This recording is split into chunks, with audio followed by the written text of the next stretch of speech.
For my Monday summary, we had another slow Monday. That goat that we did the umbilical recession on a couple weeks ago came back in, and his incision site abscessed up. And so we're thinking that he had a really bad suture reaction, because when we tried to clean it up and ultrasound it and everything, a piece of suture came out.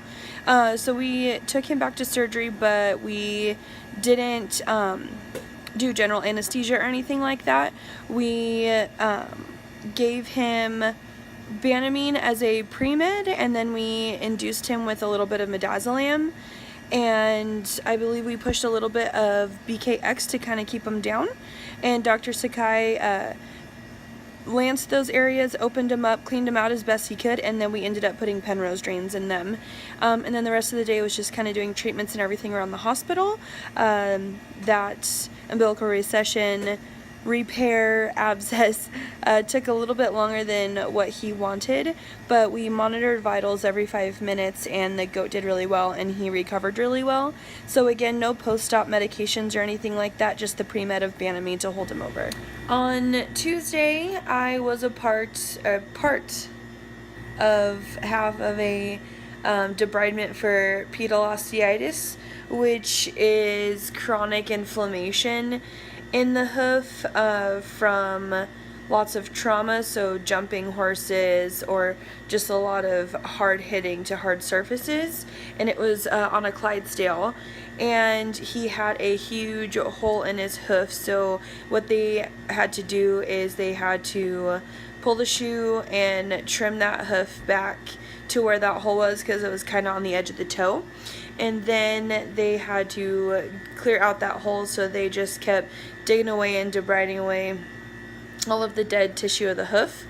And it was starting to go up into the bone, and it had a pretty good little channel that was going underneath the sole of the hoof. And it had been going on for a while, and they tried treating it with meds and antibiotics and foot wraps and everything, and it just wasn't doing the deal. So they ended up having to bring him in and do it that way. It was a standing procedure, so all we did is we gave xylazine to sedate him. And I guess draft horses, they take sedation a little bit harder than other horses for whatever reason, even though they're so big. So we gave him a full mil at first, and then we were just doing smaller doses after that to just kind of keep him under, and we really didn't have to sedate him until we really started digging into that foot. We pulled the shoe, started digging away, trimmed the hoof back, and he just stood there like a rock. He was a really good horse. And then I got called away for an emergency euthanasia. There was only 2 people in hospital with Dr. Miller, who was doing the pedal oste, doing the debridement, and Dr. Booth, who's the intern. And so she came in and she's like, I think I need your help doing this euthanasia. And then Dalton had just got back as well. And so this horse was down in the trailer. She had cancer, and she's had it for a while. And so we helped her. We had to get this horse up and out of the trailer. So since she wouldn't get up on her own, we ended up pushing some bute to try to get her to relax a little bit and get up. It took a little bit of time, but she did get up. And then when she did get up, she didn't really want to move. So once we got her moving, we took her over to our grass area where we do our euthanasias. And we had to push quite a bit of euthazol to get her down. It was not the prettiest of euthanasias, but we did get her gone. We Dr. Booth had placed a 19 gauge needle, and just kept and we had the bottle of euthazol, and we were pulling it up for her, and we kept pushing it, and we ended up going through an entire bottle of euthazol, and then I think a little bit more after that. And it's kind of nice because for the euthanasias, they cut mane and tail, and then they wash them and braid them and put ribbons in them and stuff before they send them off to the owners. So I thought that was really nice. And then the rest of the day was just kind of doing treatments and everything else. After the pedal osteitis debridement and the euthanasia, half of the day was gone already. And that was it for my Tuesday adventures. Wednesday was a really good day for me.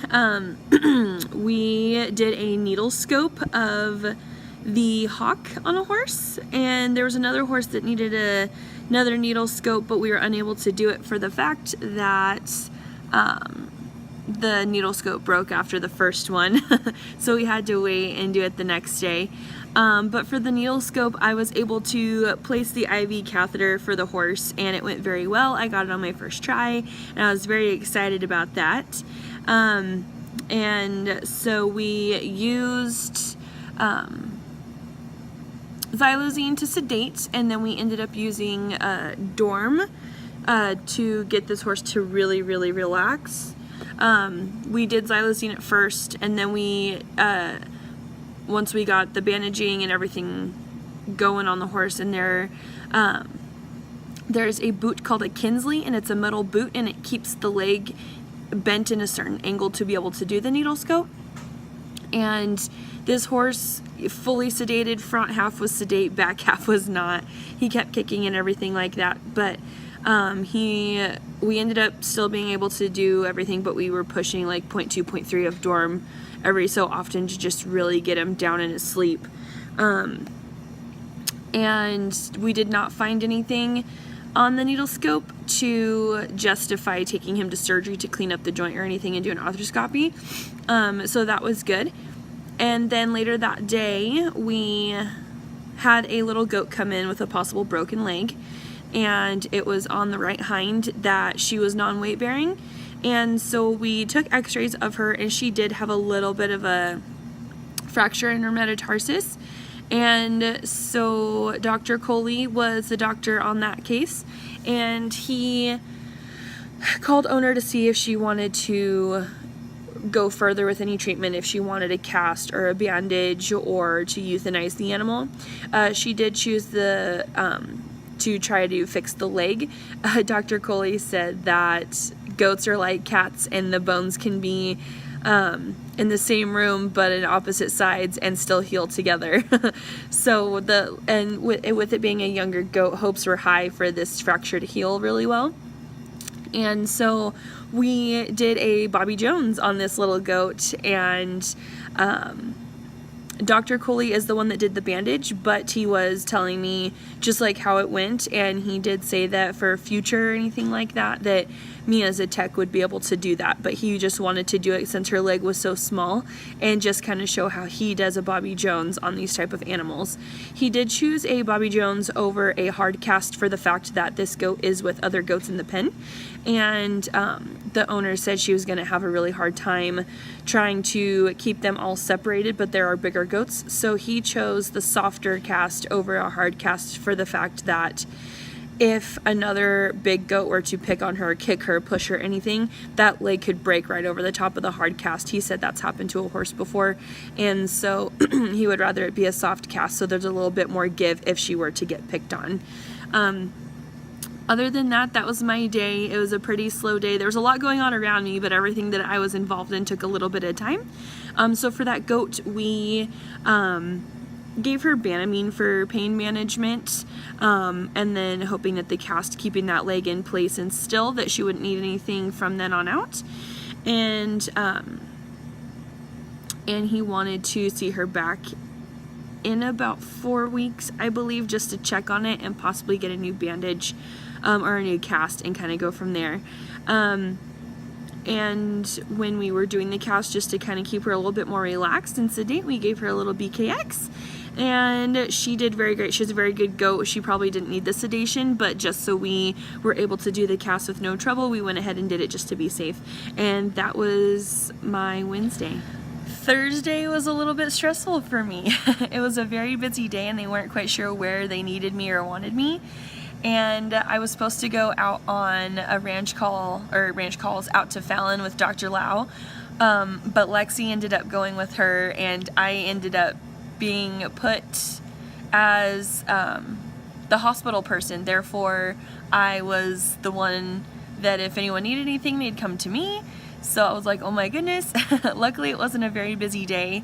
I was able to be a part of a cryptorchid castration, which I won't get into too much detail because that is what I am using for my interesting case. So I did that, and other than that, I was in hospital, and it's not as exciting as it sounds, because if a horse gets discharged, you clean the stalls. If stalls need cleaning, you do that. You just make sure that the hospital's clean, and if there's an emergency that comes in, you just get everything set up.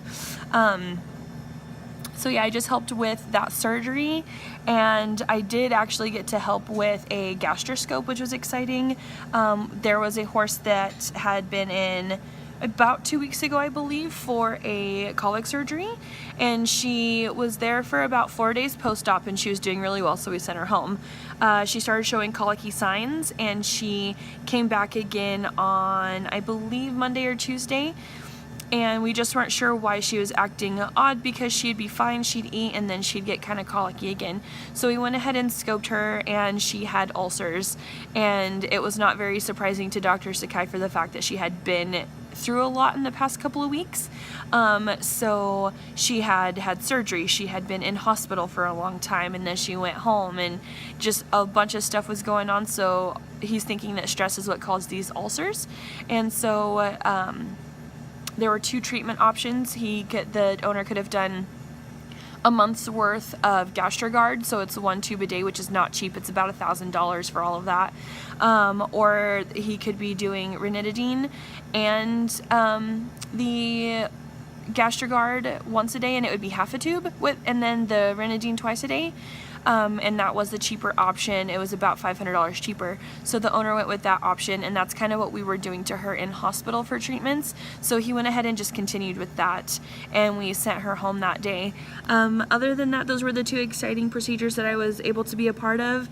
And then I just made sure that hospital was clean and surgery was cleaned up and things were sterilized and ready to go if anything were to have any emergencies or any other last minute appointments were to have come in that day. And that was it. Nothing too exciting, but it was great. It was fun to be put in that position. And that's it for my week.